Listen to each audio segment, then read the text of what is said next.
Assalamualaikum warahmatullahi wabarakatuh. Waalaikumsalam warahmatullahi wabarakatuh. Gimana anak sehat hari ini? Sehat, Bu. Ada yang mau hadir nggak? Gak ada. Hadir semua? Udah. Oke, kelihatannya pada semangat-semangat. Semangat. Semangat. Ada masih ingat nggak materi kemarin Ibu sampaikan apa? Minggu kemarin. Rukun iman. Beriman. Tebak sekarang mau belajar apa? Rukun Islam. Oke, pada belajar ya semalam ya? Iya, Ibu. Keren banget. Nah, untuk hari ini kita akan belajar dari kartu Musa. Ada yang tahu kartu Musa itu dari mana? Malaysia. Ya, dan udah sering nonton kartu Musa. Oke, kita simak baik-baik ya.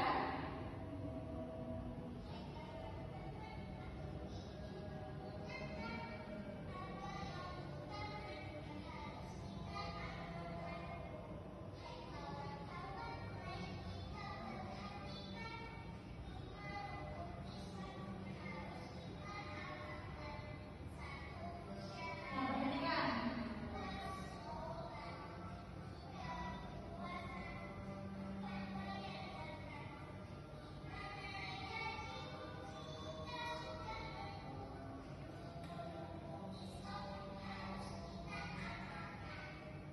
Nah, sudah melihat semuanya? Sudah. Jadi, di dalam sini Musa menjelaskan tentang rukun Iman. tadi Islam. Ada berapa tadi rukunnya? Ada iman. Coba sebutkan yang pertama. Iman kepada Allah. Syahadat. Yang kedua, salat. Yang ketiga, Puasa. yang ketiga tadi zakat. Yang keempat baru puasa. Yang kelima haji. Bagi yang mampu. Coba ulangi lagi. Jadi yang pertama, Syahadat, sholat, puasa, zakat, haji, bagi yang mampu. oke. Nah, dari anak-anak di sini ada yang tahu nggak pengertian dari rukun Islam? Rukun Islam? Belum tahu, Bu. Belum tahu. Oke, karena belum tahu, Ibu beritahu ya. Jadi, rukun Islam itu merupakan 5 dasar atau yang utama yang harus dijalankan oleh umat Islam yang sesuai dengan ajaran Allah SWT dan Rasulullah Shallallahu Alaihi Wasallam. Nah, tadi untuk yang pertama itu syahadat. Bunyinya ada tahu? Coba baca sama-sama. Asyhadu an la ilaha illallah wa asyhadu anna Muhammadar Rasulullah. Oke, pada pintar ya anak-anak ibu ini. Nah, jadi arti dari bunyi syahadat itu aku bersaksi bahwa tiada Tuhan selain Allah dan aku bersaksi bahwa Nabi Muhammad utusan Allah. Nah, jadi di dalam sini, di dalam makna syahadat itu kita meyakini bahwa Allah itu satu karena tiada Tuhan selain Allah dan Nabi Muhammad itu sebagai utusan Allah. Dan di dalam penerapan syahadat, di sini kita bisa dengan rajin beribadah, kemudian dengan tidak menyebutkan Allah. Tidak menyebutkan Allah itu bisa dikatakan seperti apa anak-anak? Ada yang tahu? Tidak menyebar Tidak berhala, harus. tidak masuk Kristen, Tidak masuk Kristen, ya atau tidak pun mengatakan. Nah, kalau semisal tiba-tiba kita main sama anak-anak yang non muslim, menurut kalian apakah kita harus toleransi atau hanya ikut-ikut aja? Ya, ngajak kita ke tempatnya, tempat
batas akhir dalam zakat fitrah itu dilakukan ketika sebelum sholat Idul Fitri. Kalau setelah sholat Idul Fitri melakukan zakat fitrah itu hukumnya sudah menjadi zakat biasa atau sedekah biasa, bukan lagi zakat fitrah. Nah, untuk yang penerimanya itu seperti fakir miskin, orang yang awam, dan sebagainya. Nanti kalian bisa pelajari ketika kita sudah naik di kelas 3. Nah, jadi nanti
pembacaan niat soal